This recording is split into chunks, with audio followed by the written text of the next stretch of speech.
మన పిల్లల భవిష్యత్తు కోసం వారికి బంగారు బాట వేయాలంటే సరైన స్థలం ఎంచుకోవాలి. మీ పెట్టుబడికి నమ్మకమైన వేదిక శ్రీవాసవి ప్రాజెక్ట్స్.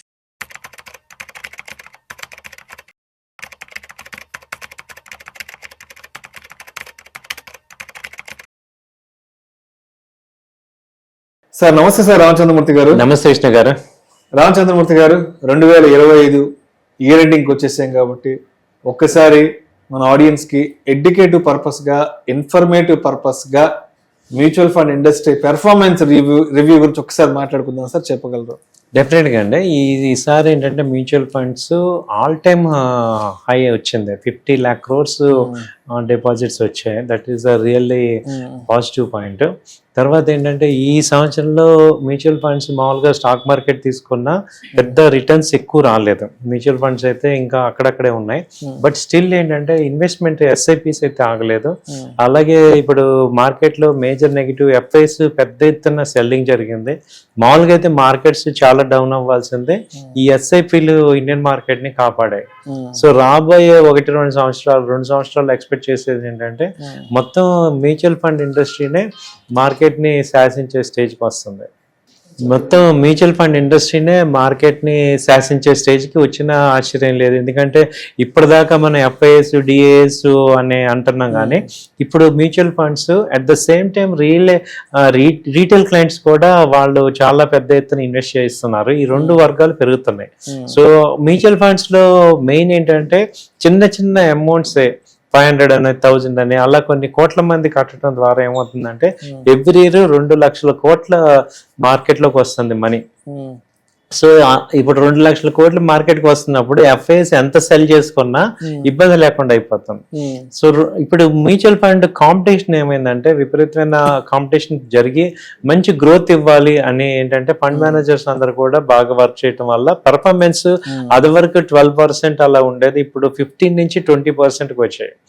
సో ఇంకోటి ఏంటంటే మ్యూచువల్ ఫండ్ లో మార్పులు ఏంటంటే డైవర్సిఫైడ్ మల్టీ అసెట్ అలొకేషన్, అలాగే తర్వాత డెసిషన్ మొమెంటమ్ ఫండ్స్, అంటే ఈవెన్ చర్నింగ్ కూడా ఫ్యూచర్స్ లో కూడా చేయటం, అలాగే కమోడిటీస్ లో చేయటం, ఆపర్చునిటీ ఫండ్ అని ఎక్కడ ఆపర్చునిటీ ఉంటే అక్కడ ఇన్వెస్ట్ చేయటం, షార్ట్ టర్మ్ ఇన్వెస్ట్మెంట్ ఫండ్ అని. సో అల్టిమేట్ గా వాళ్ళు కూడా ఎలా వచ్చారంటే అదివరకు మ్యూచువల్ ఫండ్స్ ఎలా ఉండేవి, లాంగ్ టర్మ్ ఈక్విటీ ఉండేది లేదా డెట్ ఉండేది.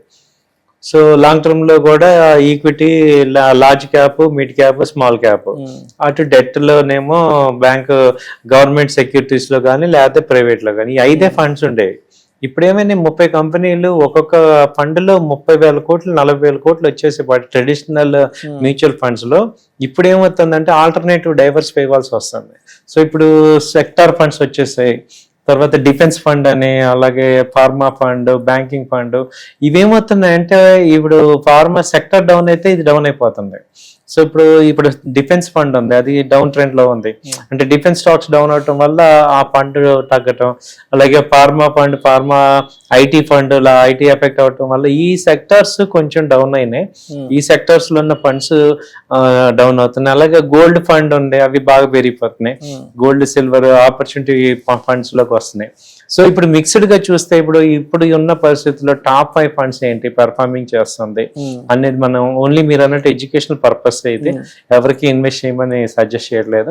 కాకపోతే మీరు 1-2 సార్లు చూసుకొని సలహా కింద తీసుకోండి. ICICI Prudential blue chip fund ఉంది. సో ఇది ఒకటి ఇప్పుడు ఉన్న పరిస్థితుల్లో లీడింగ్ లో ఉంది. ఆ తర్వాత Nippon India large cap fund. So ఇది రెండోది టాప్ సెకండ్ కేటగిరీలో ఉంది. మూడోది హెచ్డిఎఫ్సి టాప్ 100 ఫండ్. ఇవి హెచ్డిఎఫ్సి నిఫ్టీ కంపెనీస్ లో ఉన్న టాప్ 100 కంపెనీస్ లో ఇవి ఇన్వెస్ట్ చేస్తుంది. ఈ 3 చూసుకుంటే నిప్పాన్ ఇండియా కూడా large cap fund. So large cap companies లో ఇన్వెస్ట్ చేసిన ఫండ్స్ బాగా సక్సెస్ అవుతున్నాయి. అలాగే Motilal Oswal large cap fund. So ఇది కూడా large cap investment fund. So Bajaj Finserv large cap fund. So 5 important లో ఐసిఐసిఐ బ్లూ చిప్ అన్నా కూడా లార్జ్ క్యాప్ ఫండ్. సో ఎందుకంటే ఇప్పుడున్న క్రైసిస్ లో లార్జ్ క్యాప్ ఫండ్స్ సక్సెస్ అయినాయి. మామూలుగా మిడ్ క్యాప్, స్మాల్ క్యాప్ చాలా బీటెన్ అయిపోయినాయి. అలాగే మిడ్ క్యాప్లో కంపెనీస్ అన్ని కూడా బాగా డౌన్ అయిన ఇయర్. బట్ 2023-24లో మంచి పెర్ఫార్మెన్స్ ఇచ్చాయి మిడ్ క్యాప్ కంపెనీస్ అన్ని. సో ఈ 2025-24-25 దానిలో కొంచెం తగ్గింది performance. Maybe next year pull back అవ్వచ్చు. సో లార్జ్ క్యాప్ ఫండ్స్ ఏవైతే ఉన్నాయో అవి బాగా రిటర్న్స్ ఇచ్చాయి ఈ ఇయర్ అనేది అర్థమవుతుంది. అలాగే గోల్డ్ సిల్వర్ ఫండ్స్ బాగా ఈటీఎఫ్స్ లో బాగా వచ్చాయి. అలాగే నిఫ్టీ ఈటీఎఫ్ కానీ బ్యాంక్ నిఫ్టీ ఈటీఎఫ్ కానీ మంచి రిటర్న్స్ వచ్చాయండి.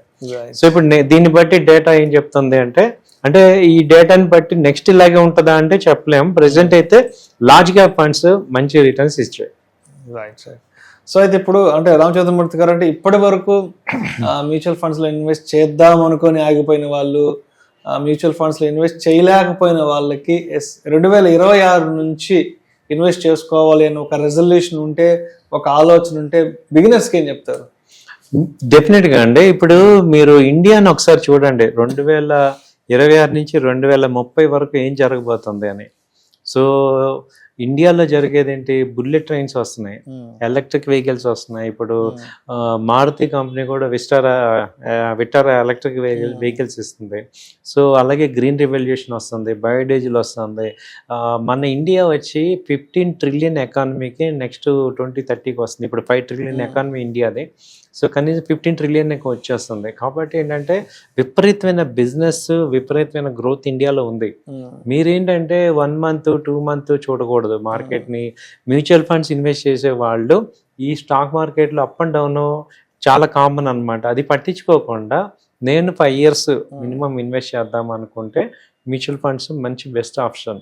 అలాగే మీరు టార్గెట్ ఓరియంటెడ్గా చేయాలి మనం. అంటే ఇప్పుడు అసెట్ బిల్డ్ చేసుకోవాలి. ఒక నెక్స్ట్ 5 years 5,000 లేకపోతే 2,000 మన యొక్క సేవింగ్స్ని బట్టి చేసుకుంటే మీకు వెల్త్ క్రియేషన్ మ్యూచువల్ ఫండ్లో అవుతుంది.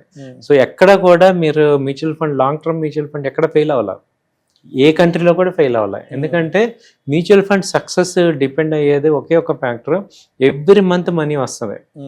కాబట్టి ఎవ్రీ డిప్లో వాళ్ళు బై చేయగలరు, ఫస్ట్ పాయింట్. రెండో పాయింట్ ఏంటంటే వాళ్ళు మేనేజ్మెంట్ చాలా టాప్ మేనేజ్మెంట్ ఉంటుంది. కాబట్టి వాళ్ళు కంపెనీలతోనే వాళ్ళ నెగోషియేషన్ చేయగలరు, వాళ్ళ కంపెనీ యొక్క కెపాసిటీ వీళ్ళకి అర్థమవుతుంది. కాబట్టి డైరెక్ట్ ఇన్వెస్ట్మెంట్స్ చేస్తారనమాట. మూడోది ఏంటంటే క్రైసిస్ మేనేజ్మెంట్ వాళ్ళు హ్యాండిల్ చేయగలరు. మనం ఏంటంటే ఊరికి ఎమోషనల్ అయిపోతుంటాం. ఇప్పుడు షేర్ తగ్గంగానే అమ్మేయటము ఇంకోటి అవుతుంది. నాలుగో major point of mutual fund ఏంటంటే డైవర్సిఫికేషన్. సో వాళ్ళు అన్ని కంపెనీస్లో ఉన్న అన్ని సెక్టర్స్లో ఇన్వెస్ట్ చేస్తారు కాబట్టి లాస్ మేకింగ్ తగ్గుతుంది. కాబట్టి మ్యూచువల్ ఫండ్ కంపల్సరీ అనేది బెటర్ అనమాట, అవసరం ఉంది. ఎలా అయితే ఇన్సూరెన్స్, హెల్త్ ఇన్సూరెన్స్ కానీ మనకి లైఫ్ ఇన్సూరెన్స్ ఎంత మ్యాండేటరీయో అలాగే అట్లీస్ట్ ఒక 1,000-2,000 per month అంటే ఒక సినిమాకి వెళ్ళిన కాస్ట్ మంది. బట్ అది మనకి ఎంత ఇమ్మీడియట్గా మనకి ఎంత సపోర్ట్ అవుతుంది.